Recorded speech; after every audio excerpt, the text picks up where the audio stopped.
welcome horror fans, welcome fellow sinners to a brand new episode of the Horror Bin podcast. I'm your host, Julian Fernandez. Welcome to the show where we give you reviews, ratings, opinions, and recommendations for your next horror movie marathon night or any horror night you might want to have.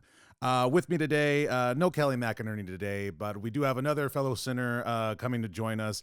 You might recognize him from last podcast on the left. Hilarious comedian here in LA. So glad to have him on. It's Ed Larson, everybody. I was about to say Eddie Larson. That's fine. Ed Larson, everybody. What's going on? I go by all three. All Ed, three. Eddie, and Edward. I don't discriminate. The Ed and Eddie. And of it like all. it shows that the Eddie. My friends call me Eddie. Your friends call you so Eddie. that's All a right. good instinct. It's comfortability, right? Yeah. I That's like right here, dog. I like that. No, it's fine. Totally Yeah. fine. Yeah, no. I feel like once people listen to the show long enough, they start calling me Eddie. Yeah. But yeah, no. It's Ed Larson on the bills, and then Edward on the actual bills, the ones I have to pay. Edward is for the business Yeah, meetings. whenever money's involved. Edward, like If it's just hanging out with fans, it's Ed. If it's with friends, Eddie. definitely not getting paid today, Eddie. Wow, way to call us out on this. Jeez. Yeah, we don't make money, guys. Hey, I don't pay people either when they come on my show, man. I get it. It's a good hustle. Yeah. Yeah. But Ed, appreciate you being on. Really excited to have you on for this one, especially. This was cool, man. I've loved this movie. Oh yeah. Before we get into it, though, a little bit about yourself. Like, what's your experience with horror? Like, what got you into it? Or I mean, as a kid, I loved horror movies. Me and Yeah. my childhood best friend Corey, he's a teacher now back in Florida. I'm older than you. I'm 43. Yeah. So I remember the days like they would just summer vacation, like they would just leave us at home, like from 10 on. Like I'm an only child. Yeah. It was just me in the video store. And my parents weren't the kind of parents that like censored what I watched. So me and my buddy Corey, we literally 2 summers, we tried to watch every movie in the horror section. Oh, that yeah. was like our plan. It's a West Coast video. And so I just went through all of it and I got so desensitized to it. Now I'm like more of a baby than I was back then. Really? Oh yeah. Like now, like sometimes I get squeamish and I don't want to see Oh, a okay. movie. Like if I hear there's lots of like body mutilation body in it. horror and all that. Yeah. Wait, did you see The Substance? Love The Substance. Okay. Was very scared to see it, Yeah. squirming in my seat the whole time. But by the end of it, You're like, I was like, masterpiece. dude. I was like, because that was like, I used to be in this sketch comedy group called Murder Fist, which we were very popular in New York for a while. Great We're name like, for a sketch group and a metal band. yeah, exactly, man. We fucking loved it, dude. And like, we used to tag ourselves as sketch comedy made for the devil. Like, it's like whatever we think the devil would laugh at, that's what we're going to put in these sketches. And like so I've been involved in horror my whole life, in a Very weird cool. way, but not till I joined last podcast that I like become like a part of the community. Yeah. And now it's like, I fucking love it, dude. Say, I'm trying to get Kill me in your movie. If you're making a bad is- movie, just only thing I care about is my personal safety. You can kill me in the movie. You don't have to pay me nothing. If it works out with my schedule, I die so well. Yeah. You have no idea how good I die. Just pay a day rate just to come in, just Yeah. to be that guy. Just like, what are you kids doing in here? Get out of here. They're all gone. Oh, still killer. Yeah. Yeah, dude. I'm all for that. That's in my New dream. York, when I was doing sketch comedy, I actually, for a little while, we got to work with Trauma, which Oh. was like a lot of fun. And I got to do like sketches with Lloyd Kaufman and stuff. And that was a Yeah. lot of fun. So I've always been like a super horror head. I've always loved it, and now like it's coming back officially. Like it's always like horror's never out. Yeah. It's always There's, like, especially like now, I mean, like the classics were like blew up during the Great Depression. yeah. We're kind of heading towards another one. So horror is making a big comeback. Yeah, Or, and independent film is coming yes. back, and horror is a big part of independent film. Because like the Absolutely. first huge independent movie of all time, Halloween. Mhm. That's like what broke records and changed independent film. And Yeah. so like I think we're heading in that direction again. I mean, especially when you have movies like this, the one we're talking about today, or even stuff that even recently came out. Wasn't a big fan of it, but Hell of a Summer, a very independent kind of teen slasher movie. Yeah. Something that I don't think would really come out if it was just like, no, we're just looking to see what's going to make the biggest bucks, easy guarantees. Dude, with Sinners, I'd much rather someone make a gamble on something that's like, it didn't work, but I like that they tried. Yeah, no, and that's what I felt with Sinners. I mean, it worked. Like, don't get me wrong. Like, but this movie, like, it officially horror's back. Mm-hmm. Like after Substance, Nosferatu, and then The Monkey, even. Oh yeah, like such a fun. Like it's back. Like horror is it's getting nominated for Oscars. Like things are happening that never have really happened before. It was like one of the first times recently where I was so bummed. Like I loved Denora. But I was really bummed that Demi didn't win the Oscar. Yes, because it's like, damn, come on, give her flowers, dog. Yeah, if she was gonna lose to anyone, though, I will say, I do, like, as much as I love The Substance and I really wanted Demi to, it was a better performance. Like she was unbelievable. She was a true range. Like Nora was phenomenal. Yeah, but at least she lost to someone good. Right. Yeah. Of course. And then just before we get into this, what would you say? Because I know you said you kind of have a bit more of a, I want to say a squeamish nature nowadays for movies, but what is like your go-to, like you hear that there's a new slasher, creature feature, zombie, monster. What kind of movie, what kind of horror movie are you drawn to more so? I'm drawn to like drama. Really? Like really like upsetting, like emotional horror movies. Oh. I really like stuff like Hereditary? Hereditary is unbelievable. You know, it was a new one that came out that I didn't know I was gonna like. The Steven Soderbergh one that just came out, the ghost movie, with the family and Presence. I think it was. Yes, I thought that was very good. Was it a horror movie? It was a drama, but it was also a horror movie. Okay, we didn't realize that. We thought it was just. It ended up. We kept on hearing that it was more of a drama. It was than just. Okay. Yeah, it was very drama, but it's also, it's a ghost movie. Okay. Yeah, and so once you go ghost, like it dips its toe into horror, and I felt like that movie Ghost Story was so stupid to me. And the one where Casey Affleck just wears a sheet the whole time, like that. But this I feel like was a much better version of that movie. Okay. Yeah, and so it was told from the ghost's point of view, the movie. And okay. Now I'm invested. Yeah. Because I also saw there's just one In a Violent Nature, which is very similar. Okay. Where it's basically a Friday the 13th movie. I saw this, but you're just following the killer.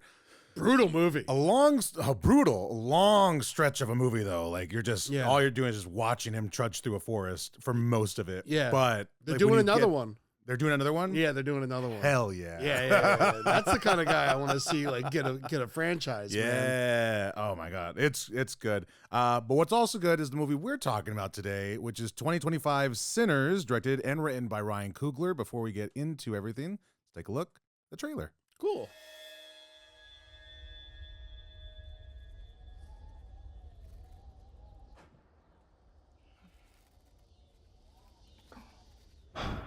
And I just remember this trailer alone, just watching it and just being like, oh, it's one of the best trailers I've ever seen. It's on par. Just recently I saw the trailer for Weapons. Ooh, I don't know that. It's pretty creepy. It's the guys who did Barbarian. Oh, the I love trailer's Barbarian. Intense. Comedians. Yeah. Whitest Kids You Know? Yeah.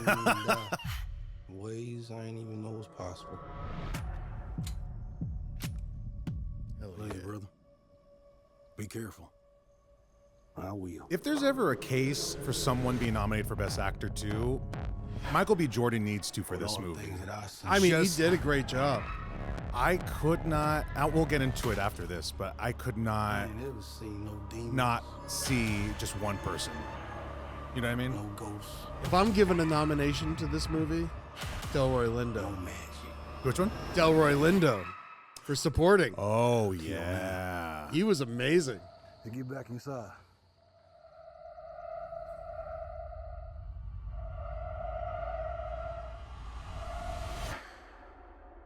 Let me in, man. Hell yeah. Some weird shit going on out here. You keep dancing with the devil.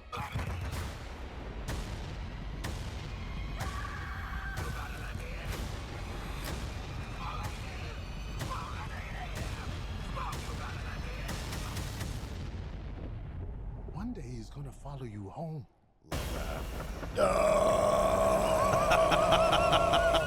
Love a Tommy gun. Oh my God. And that shot alone is just so good. That's like every actor's dream is to shoot a Tommy gun. Leave the Oscars and the Emmys at home. Give me a Tommy gun. To Honestly. shoot. Yeah.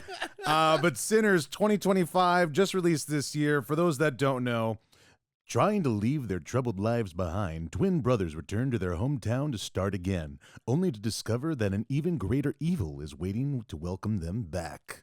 Ooh, love it. Beautiful voice. Oh, thank you so much. Some say I should do voice work.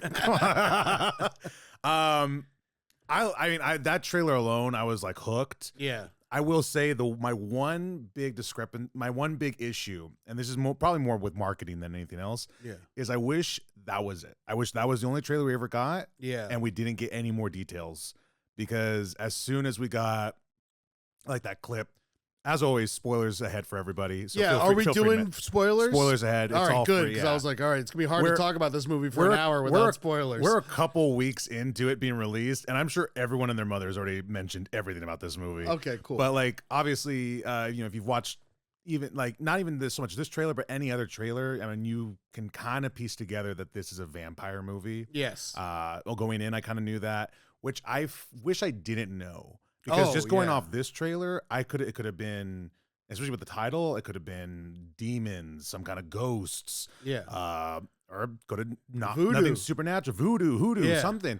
So a part of me kind of felt like the same issue I had with Companion, where I was like, I wish I didn't know that she was an android. I wish I didn't know this reveal of what, for lack of a better word, the creature is in the movie. Well, unfortunately, I blame the audience. Yeah.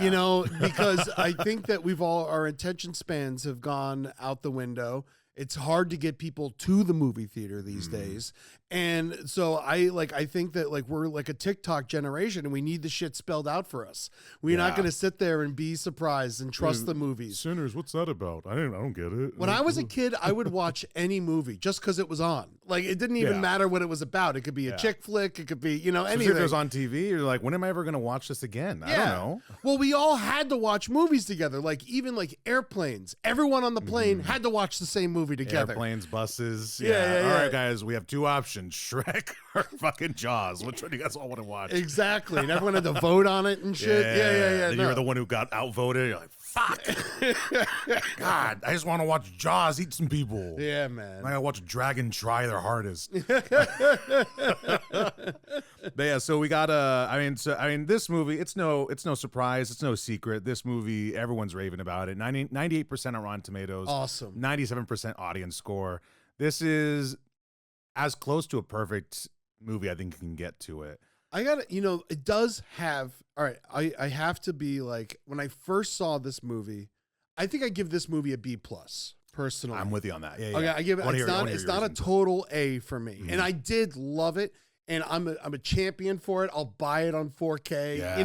I'm gonna own it. I'll buy a screen big enough to I may not have watched it on 30 millimeter yet, but I'm gonna get that feeling. I'm gonna see this movie 20 times before I die. Oh yeah, I've seen it twice already, and I'm gearing up for a third. Yeah, no, it's so good. It's really good. But I did at first. I was like, do I like this movie? I didn't know if I liked it or not when I first saw it, because I had a couple things happen. I was lucky enough where they sent us to like a private screening weeks before it came out. Very fun. And so it was 10 a.m. at the IMAX at Burbank. It was like one of those. Oh yeah. Over here at the 16. Yeah. We love that one. It was 10 a.m. on a Wednesday. So I remember sitting down with Henry Zabrowski, and we looked at each other and we're like, I think this is the first time I wasn't stoned for a movie, ever, and like, so I was like, I think so already I'm like clear-eyed with a cup of coffee in my hand, so I'm like, I wasn't in my normal movie watching space. But after that trailer too,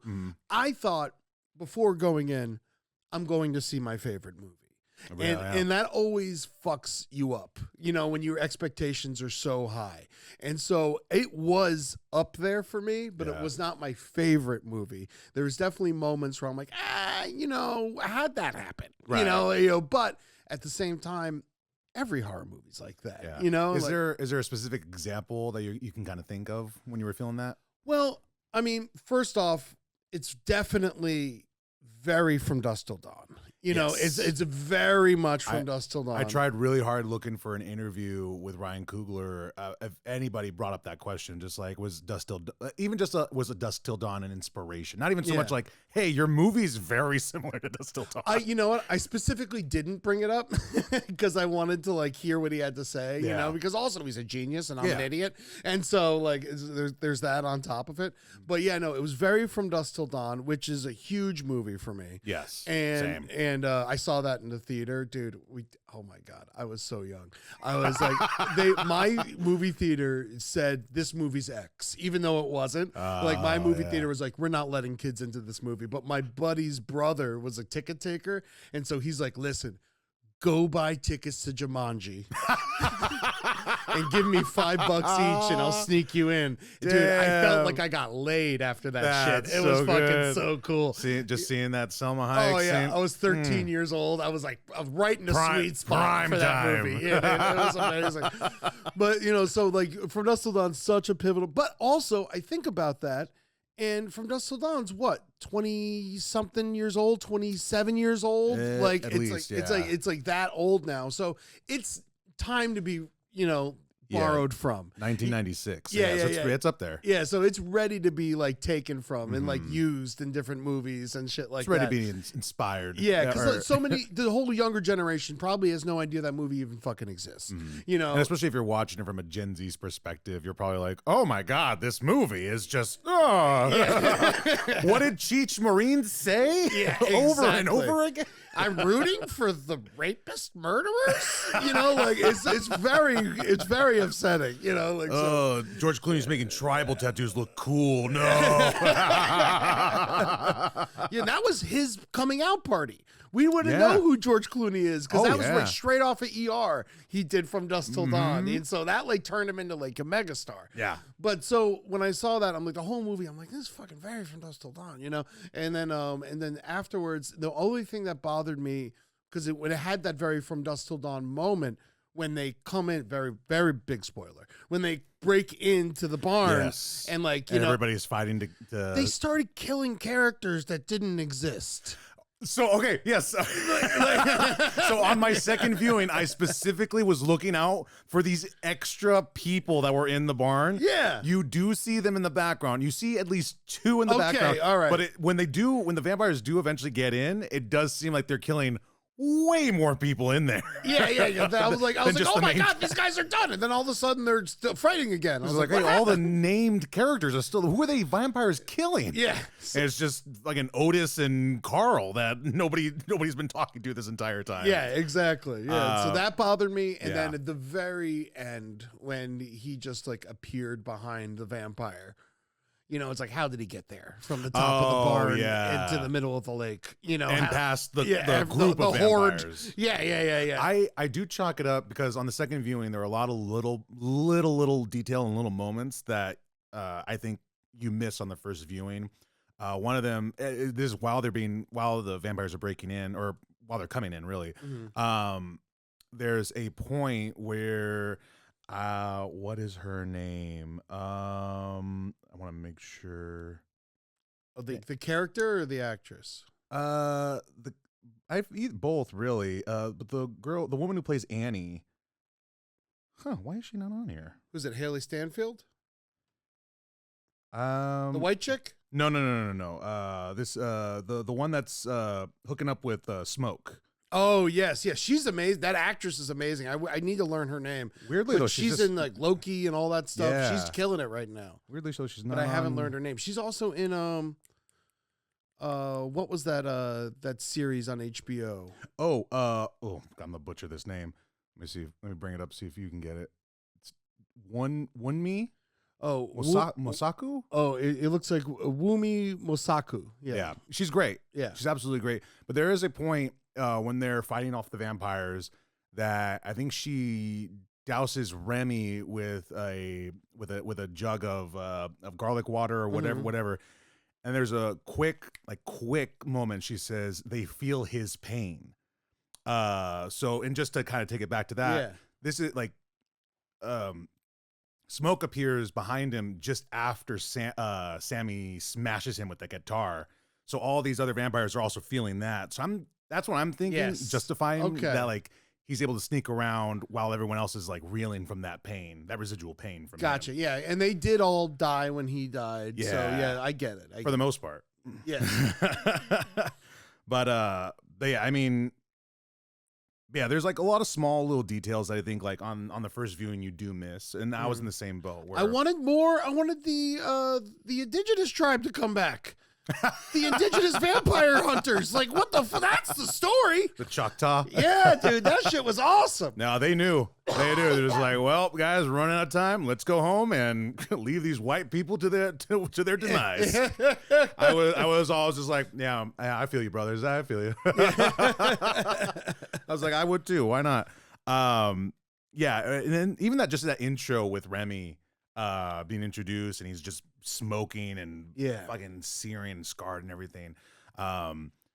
Such a like a presence, like him as the vampire. Was it Jack O'Connell?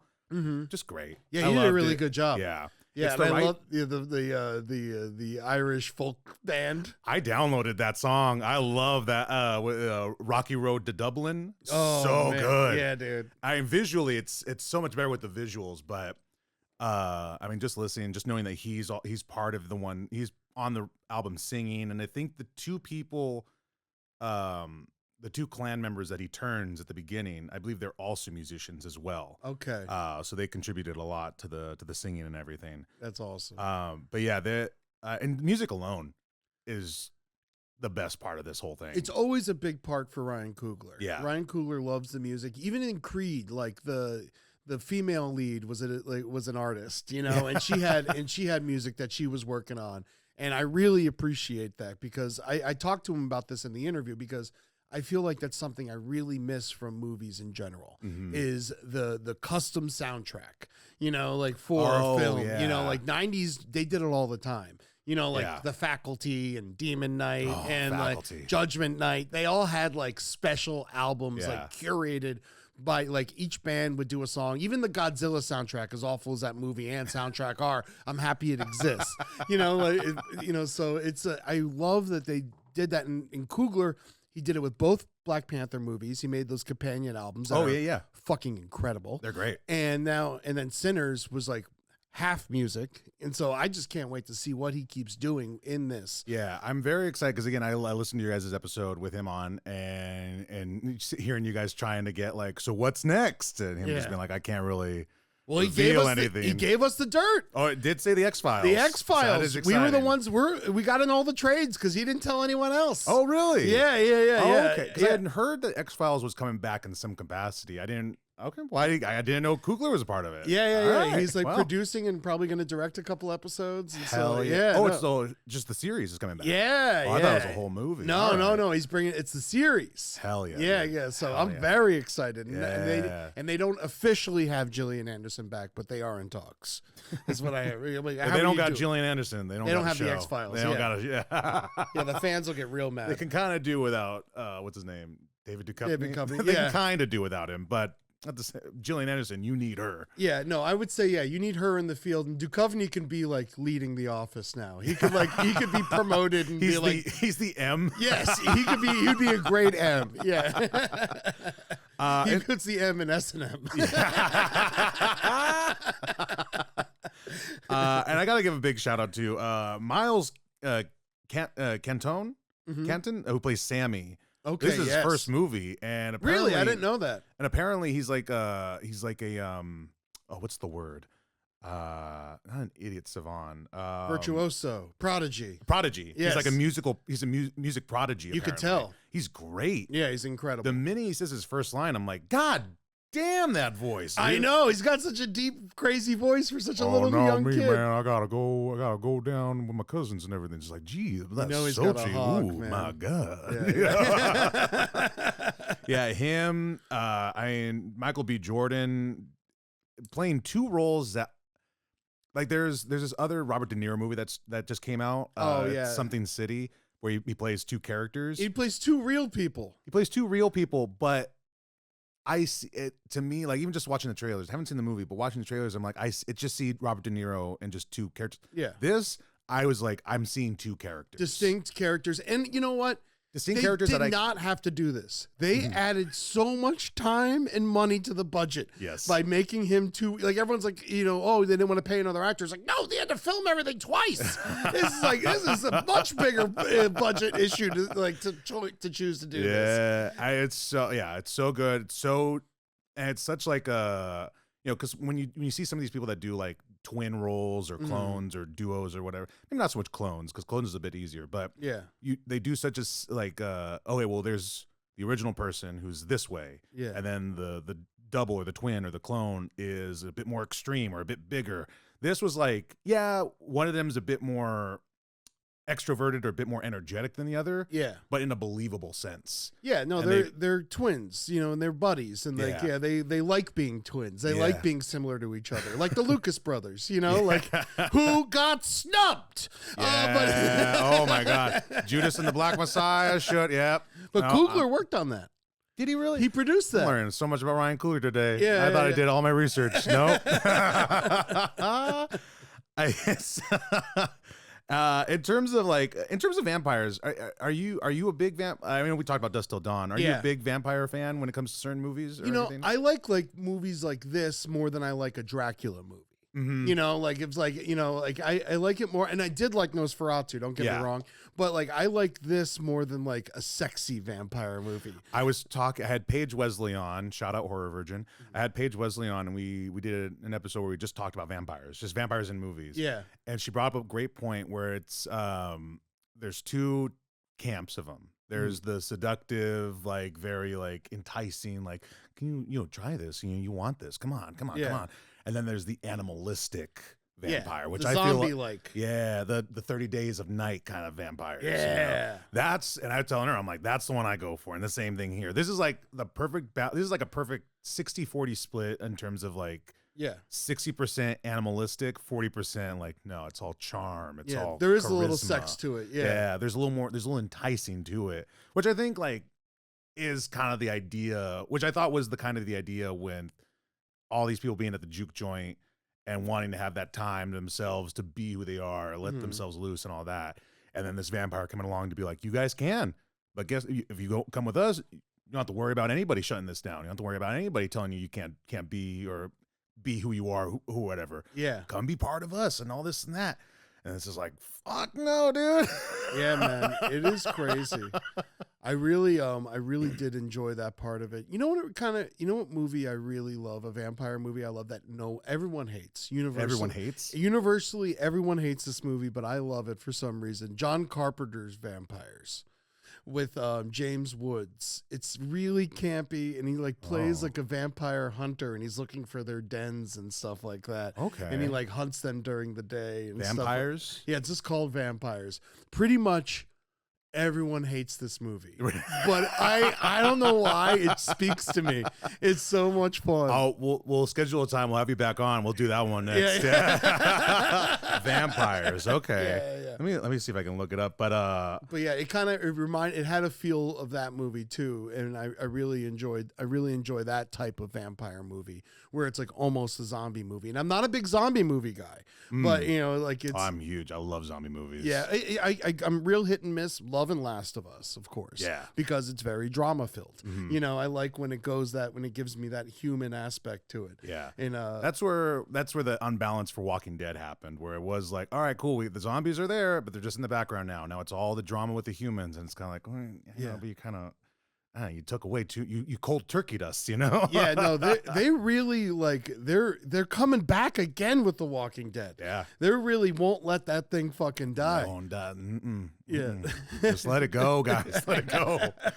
But yeah, no, I love a brutal vampire more. I like a vampire that like will eat a chunk of your arm rather than just suck the blood out of your neck. Yeah, that same thing with Nosferatu. Like I love that because it was as much as like there was a bit of not so much charm, but like enticingness that he's trying to put upon people, but there is more of that animalistic. Yeah. And he's like I loved what Egger said about that. He said that like he has rotting flesh because he is dead. He's a corpse. Yeah, and stuff like that. And so I thought that was a really cool take on it. The only thing that's staying alive, that mustache. Woo! Well, your hair never stops growing, apparently. That's after true. you die. Hair and fingernails. Yeah. Finger and toenails, I guess. Yeah, and he had long fingernails too. Yeah, and so it makes sense. Yeah. You know? But, if he was vain, he should trim that shit.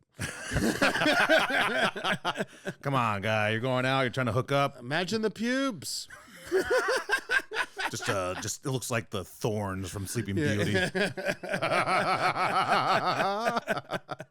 In terms of creature design, I mean, we don't really have too much other than like the teeth and the eyes, which and everybody and their mother has been talking that Ryan Coogler's inspiration was Puss in Boots for the eyes and everything, which great because it's a great look on all of them, especially Rami when he has the distinct red eyes as opposed to everyone else having like a gray, kind of a gray washed out eye. That is cool. How'd you like?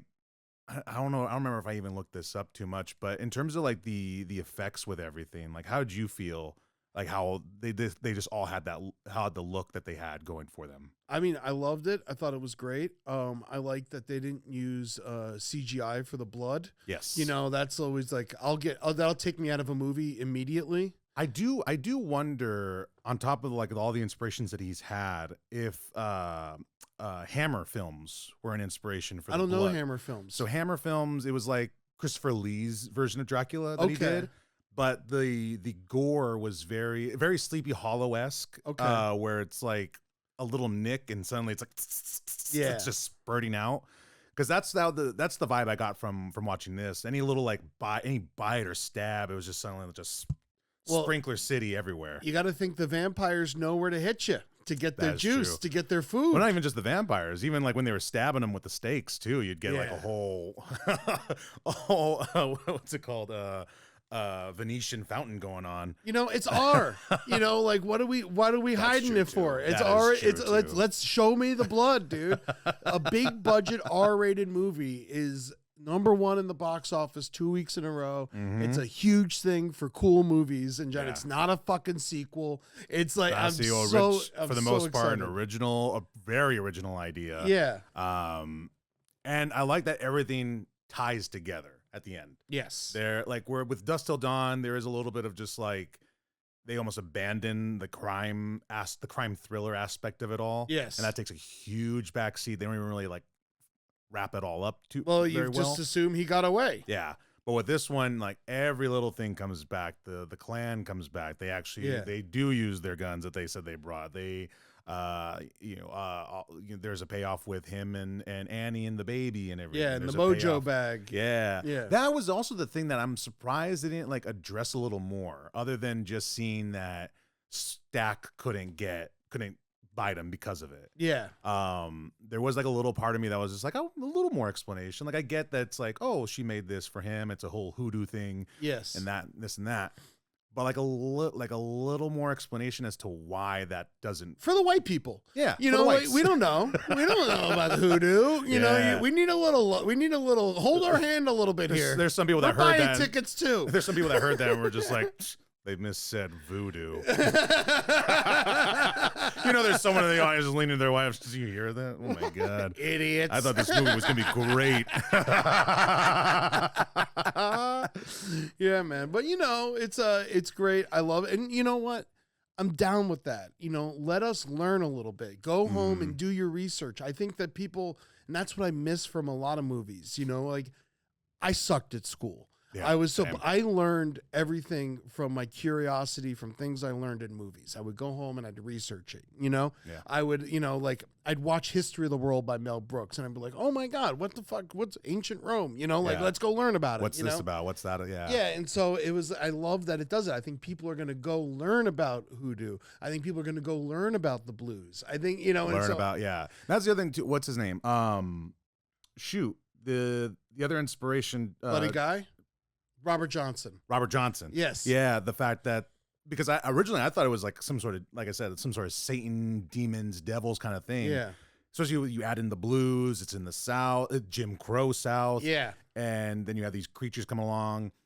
I'm thinking like, oh, these are demons. He's trying to make a deal or something. Or maybe this kid did make a deal and they're coming to collect, something like that. Yeah. Like my brain's anticipation of like my ADHD brain is like trying to be like, let me figure out this movie before I even watch it. Yeah, exactly. So like a large part of me did think that was like they were going to lean more towards that of like the Devil Crossroads kind of deal kind of situation. But I do like that like the blues is like a center point of it all, but it's not necessarily that's the way it's going to go. Also, it shows the history of like something that was prevalent back then that doesn't exist now, and that's these thriving black towns. Yes. That were pretty much eliminated by white people. Yeah. And Tulsa like Massacre, yeah. Tulsa Massacre is like the one we all know about, but there was lots of them that this is all like things that like my fucking sheltered ass is learning in the last like 10 years of my life, you know? And so it's just, you know, they were thriving towns that once people realized that they were thriving, the Klan would go fucking tear them up and destroy them and come in and shoot them up and kill everyone and scare everyone out of town and ruin it and fucking, and so, and like there was these so many, and it shows these towns and it shows that the Klan is fucking destroying them, and it shows that black people can't have anything for more than a night. Yeah. You know, and it's like, and it's fucked up. And it's like, and it's really like, and it's hitting home. And like, this is the news that we should have been taught our whole lives. And while we're like actively watching this shit being ripped out of schools. Yeah. And like not even like it wasn't even taught to me. And it was kind of put back into schools. And now it's being ripped out again. Yeah. Movies like this have to exist. It shows that like there is a reason art exists, and it's not just like, oh, these people just want to just go off and fuck around and do art. No, there's a reason. Like there's stories that are being told through paintings, through music, through movies like this. Yeah. You know, you are getting a sense of somebody else's story or somebody else's history. And even though, it's being told with vampires. Yes. But it still doesn't take away the reality of like, no, but the real horrors that existed back then are one, still very prevalent, but also existed. Horror that always happened. It's like a reflection of society. Yes. It always is. You know, like you saw like, you know, things go from one thing to the other. Like The Purge became very popular during Trump's first run, you know, like stuff like that, you know. It's a reflection of society, and it always has been. And then so I think that this movie very much is that as well. Yeah. And I think you can learn so much from horror, and people don't realize it's always such surface level. People go for the kills, you know, and to be scared and jump scares and shit like that. But you don't realize the things that scare us the most are the things that we realize we could be a part of. Like Event Horizon, great horror movie. Doesn't scare me because I'm never going to be in space hell.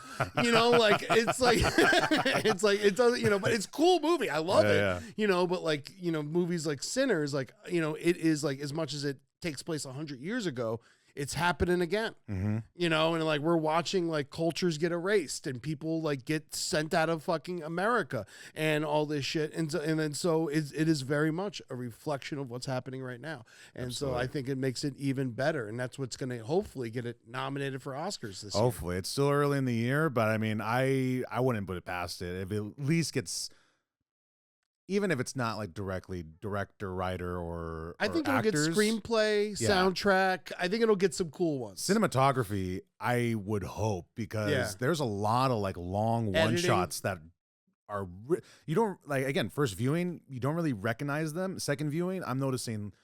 I want to say at least like 3 or 4 like good one shots. I mean, the best one is the song where you start seeing all the spirits in the past and the future gathering during the juke joint and everything. I just want that as a music video. It's great. Yeah. It's so good. And then even as it ends with like him literally bringing the house down. Yeah. The roof was on fire. It was fucking cool. Yeah. We're zooming out, and then you get the perspective of the 3 vampires. You see Remy like not even looking like, oh yeah, it's a feast or whatever. It's looking more just like, that's, oh my God, that music. You could tell like, he's being drawn to the music, and that's what made them come there. I mean, I was such a big fan of that scene because I'm a P-Funk nut. You know, they're my favorite band. Yeah. You know, Back to the Wall, I'll always say P-Funk's my favorite band. And so just seeing it slightly referenced in that scene, I was just like, yes, give it to me. Yeah. Every little like as, I mean, it's you know, you get the that's what visually it makes it more interesting, because as you're panning, you're seeing what's being added to the song. You know, when you get the turntable and then that gets added, you see like them twerking and everything in the kitchen. Yeah, man. You see the Chinese dancer and all this and that. So visually, like, I mean, it's like, all right, cool, we got the visual signals, but when I'm listening to the song by itself, it flows just as well. Yeah. Like, where it's not like, oh, this sound came out of nowhere. It's like, no, it just flowed right in. Yeah, it's like blues meets jazz. Like, it's meets really hip-hop, fucking meets cool. every Yeah. little bit of sound, a little bit of music and everything. It's fucking great. Yeah, man. It's my favorite. That again, any scene with Remy in it were like my favorite things. Yes. The entire time. He's just, I can't stop. Like Michael B. Jordan again, highlight of the whole thing. But the guy Jack O'Connell really brought like a different take to a vampire, and not only a vampire, but a head vampire of and coming from like a Celtic lore background, as opposed to like, you know, Transylvanian or Eastern European, or it's like, no, we're going old school Celtic style. Yeah. And like at the end where he's got Sammy and he starts praying with him. Yeah, And he starts explaining, just like, I remember when those colonists came to my home and started preaching those words and all this and that. It still brought me comfort, but it's not going to help you. Yeah, well, that's the other thing. Back in the day, the Irish were... people were scared of them. Yeah. White people were terrified of the Irish. Yeah. They were, you know, and so it shows like that too. They were also outcasts, and they had to like come and like take over the clan. It goes to show too, like there's like, you go as far back, there's always been oppression from some bigger group. Oh my God. And not to get too preachy, but a large part of it coming from like the Catholic Christian background of, like, we got to assimilate. Don't let them off the hook. The we Baptists. We got to assimilate these pagans and their crazy ways. We'll do Christmas. Don't worry about it. That's our holiday too. Okay, you know, the Yuletide. But I mean, again, front to back, I love this movie. I'm probably going to see it a couple more times. Ed, before we start wrapping up, on the scary scale for the show, 1 being Hotel Transylvania, 10 being the Terrifier movies, where are you putting this scary wise? Scary wise, I'm giving it like a 7. I'm with you on that. Yeah, 7. it's more of like a film. Yeah, you know, like it's yeah. more of like an art piece Yes. than it is like something that's gonna like jump scare you and stuff like that. So then on that flip side, on a movie scale, same thing. One being 9. Same. On a movie scale, yeah. I was gonna say 8, but I mean how fast you said 9, I think I got to go with 9 too. yeah. No, it's a great movie. Yeah. And whether we spoiled anything for you guys, hands down, go give it a watch. See it in 30 millimeter. Yes. I mean, Thunderbolt is going to be in the theaters pretty soon, so I'm itching to find a 30 millimeter showing sooner than later. I bet you could check it out at the Vista or the New Beverly. They're going to be throwing it up there a lot. I bet. My only thing is I got that AMC A-list, dog. Me too. Me too. I love feeling like a fucking celebrity when I walk haven't in paid there. for a movie ticket in years. I still do occasionally, and at least the Yeah. Vista and the New Beverly are cheap. That's true. And too. you know what else is cheap? What you got to do is the Academy Museum. Oh, do they have a theater in there? They got 2 theaters. They got the nicest theater in LA. Now that the Cinerama Dome's gone, the big dome that they got there, it's a screening room. So I made the mistake. All right, so I went and saw. They play lots of, like, you know, obviously art house films and stuff like that. And they got a smaller theater inside the actual museum, and then that big dome is a giant like screening room. And I made the mistake. I went and saw Watt Stacks, which is a great concert film about when the Watts, when the Stax company like did a big show at the LA Coliseum with Isaac Hayes and the Staple Singers. It was amazing. Yeah. And Richard Pryor like narrated it. It's an unbelievable film if you like concert movies. But I went and I ate like 50 grams of edibles and shit. And I went and I'm like, yeah, I'm gonna fucking enjoy this movie. But then like they don't have refreshments, you know. So I like to give that warning to everybody, you know, like don't eat a bunch of edibles thinking you're gonna be able to sip on a soda, because I was just like the whole movie I enjoyed it, but I was like, my mouth was just fucking. I had to like go out to a water fountain 3 times, you know, because I didn't have anything to sip on because they don't allow refreshments in their screening room. It's like, go fuck yourself. Just sell me a fucking soda. Yeah. But and it's only like $10. Oh, okay. Yeah. So I still haven't been to that. I still haven't been to that museum yet. So yeah, so that's Oh. definitely an excuse to go. whenever people come from out of town, that's what I take them to. I've been like 10 times. Yeah. Yeah. And they're always switching around the exhibits. They don't give enough love to horror. They should. They don't. But they used to have the big the dress from Midsummer there. Oh, which was, fun. Which was really cool. The big old flower bed. Yeah. They had that there, which I really enjoyed. That's Which was very sick. cool. I'll definitely check it out. You guys, if anybody listening and watching, if you guys are in LA, check out the Academy Museum and check out Sinners, still in theaters as of this recording.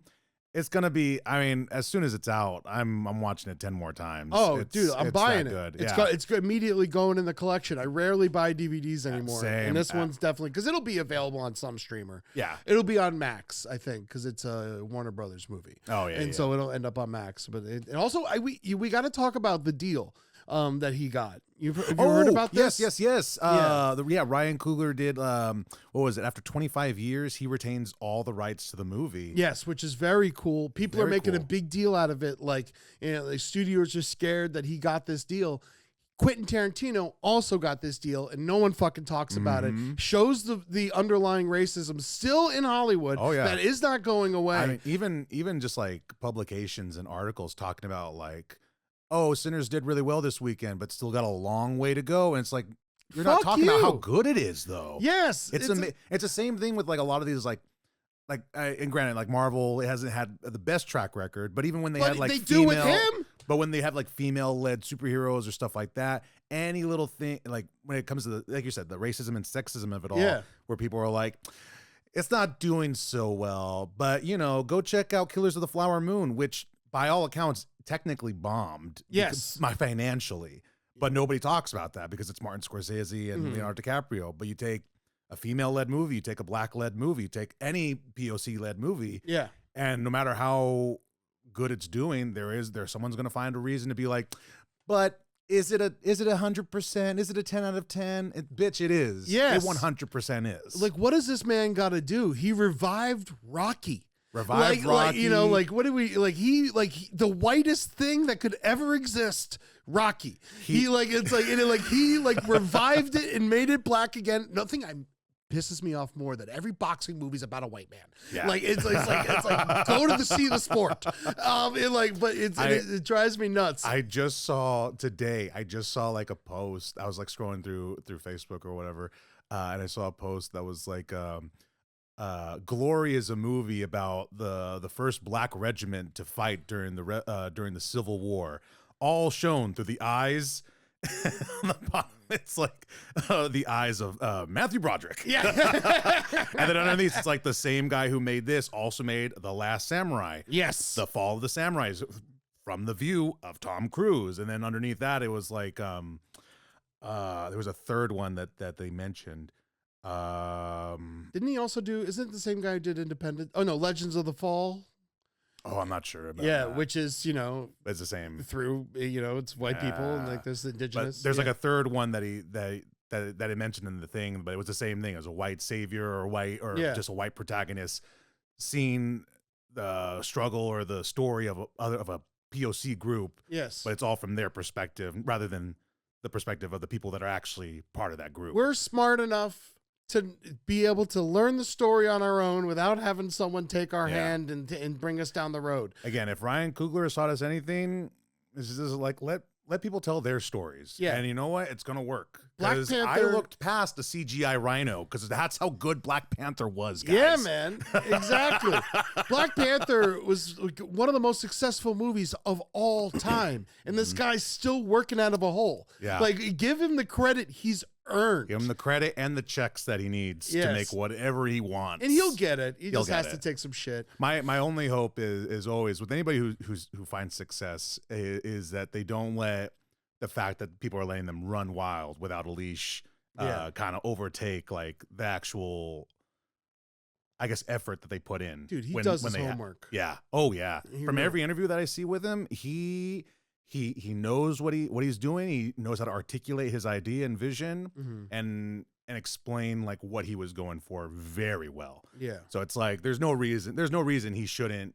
There's no reason why he one doesn't deserve that deal that he made, Mhm. and two, shouldn't be getting way more opportunities or way more accolades than he already has. Yeah. Also, this deal should just be how it is. Absolutely. Once you make back your fucking money, like give it back to the person who like got you that Who in the put the first work place. in. Yeah, Yeah. in 25 years, this money this movie's gonna make in 25 years. Are you kidding me? Absolutely. Like, it's gonna make so much. This year money. alone, I'm sure it's. I don't even know. I don't have the numbers with me, and it's still in It's theaters. already made its money But back. it's- yeah. No, it's already. They're already doing well. Yeah. And the same thing with Once Upon a Time in Hollywood, which is the other movie that has this deal. And so it's just like, yeah, give him the deal, give it back to him after the money's made. He's proven himself enough Yes, at this point. absolutely. Yeah. Well, Ed, I appreciate you coming on and This talking was about great. this. This was so much fun. It's I good mean, to hang with you again. this is like buddy. the longest episode we've done, and Hell yeah. it's so I'm sweating right now because I'm I'm definitely- so I'm excited a little about sweaty. talking about this movie. When's this come out? So this should be out. I mean, it's out right now if you're here listening. Yes. but it should be out next week. Nice. Should be out. It'll give you an actual date, but it should be out the 5th. All right. 6th. The 6th. The 6th? All right, Yeah. great. Well, can I do a yes, little you thing? got your camera here. You got your Yes. microphone there. Let the people know where they can find you. What you got going on. So obviously, listen to Last Podcast on the Left and the Brighter Side, my two podcasts. They're a lot of fun. The Brighter Side I do with the wonderful Amber Nelson. It's the Cynic's Look at Optimism. But if you are in Florida, I am doing my first solo tour. I've never done this Congratulations. before. I finally have an hour after I'm 43 years old, and I'm doing this shit. I'm hitting Florida. Tonight on the 6th, I'm going to be in Naples at Off the Hook Comedy with Lisa Correo. It's going to be a lot of fun. And down in Florida, I'm doing that show. And then tomorrow night, I'm in Fort Lauderdale at the Fort Lauderdale Improv I'm doing a full set, and then I'm coming back on stage with Henry Zabrowski, and we're doing a full side story shows. It's going to be a big event. And then we're going up to Orlando, Florida to the Funny Bone on the 8th. First show sold out. Late show, there's still tickets. Make sure you go grab those. Henry and I, and then Jackie Zabrowski is going to be joining us on that one as well. It's going to be a fucking hoot and a half. And then the entire weekend headlining in Key West at Comedy Key West with Lisa Correo again. It's going to be amazing. If you are by chance in Key West, no one's down there. If you are by chance, come to this show. It's going to be great. I promise. I got an hour of Florida jokes. I know you love me from horror and all this shit, but I'm from Florida. I'm coming home to represent the Florida man and give us a decent name once again. I have a full hour of Florida material that I've been honing for years, and I'm ready to fucking unleash on you fuckers. Come out to the shows, please. If you know anyone down there, tell them to come to the fucking shows. It's comedy on a Tuesday. It's hard. I'm working. No, I hear you, dude. I'm back to producing shows right now, and Yeah. I'm like, we're halfway sold. I still got like 15 more tickets. So, Yeah, exactly. This episode's not coming out. By the time this episode comes out, the show will have happened. But if we get another one, Yes. come to that one. Instagram. Any kind of Instagram, handles? Eddie Tunes across the board. I'm on Insta, and actually that's it. I mean, and then you could find me on Facebook, I guess, if people still do that. But I dropped the fucking X thing, and I can't TikTok. No, same. It's too much. I still got the TikTok. I'm still hopeful that I'll regain some energy for TikTok. But Yeah. I'm still on there too. Yeah, no. So yeah, Eddie Tunes on Instagram. And you know what? And if you like a good sad documentary, go see Mother's Day is coming up. I made a movie called How America Killed My Mother, all about my mother, and it's in my journey to find out what led to her ultimate demise and how America does not take care of our elderly. So if you want a good cry with a couple chuckles, check out How America Killed My Mother at howamericakilledmymother.com. The URL is still available. Hell yeah, dude. Congrats on all of that, man. I'm excited. I hope everyone comes out. I hope everyone checks everything out there. You guys can also find me and check me out on all the things. Julian F. Comedy, julianfcomedy.com for my show dates and tour dates. Follow this podcast at Horror Bin Pod. Let's build an entire family of vampires together. Like, share, subscribe, do all the things. Let us in. Invite us into your house. Which also, I think we also failed to talk about the main thing that these vampires were trying to do was just get an invitation indoors. Yes. Which I love, of all vampire lore, I think that's the one that's that's referenced the least. Yes. In terms of like, yeah, a vampire cannot enter a home without being invited. So Also, what's the name of the guy who plays the bouncer? Can you look that up for me? Oh, yeah. Shout out to him. He's I love this guy. great- I'm a big jazz Omar fan. Benson Miller. Omar Benson Miller. I love Cornbread. I love ballers. You know, Yeah. shout out. Thank you for how you represent the Miami Dolphins. But I see, I'm a big jazz fan. I love going to see jazz shows, and I always see him. Really? Yeah, I see him in all the jazz shows all around Oh. town. And so when I saw him in the movie, I was like, yeah, man. Yeah, him. I mean, just to run, Omar Benson Miller, Haley Steinfeld, Delroy Lindo, Unbelievable. Nominate Delroy. Michael B. Jordan, Jack O'Connell, Miles Cantone, fucking killed it. Yes. Killed it. Ryan Coogler fucking killed it. Everyone killed it. Ed, you killed it on this episode. Appreciate you being on. Thanks for having me, pal. Appreciate you having on. Shout out to the last podcast on the left, all the pods that he's on. Check him out. Go to his shows. Check us out and do all the things, guys. Thank you all for listening and watching. And like we say at the end of every episode, You got to remember your tagline. we don't have one. I just think of one at the end of every episode. But we ain't brothers. We cousins. Bye.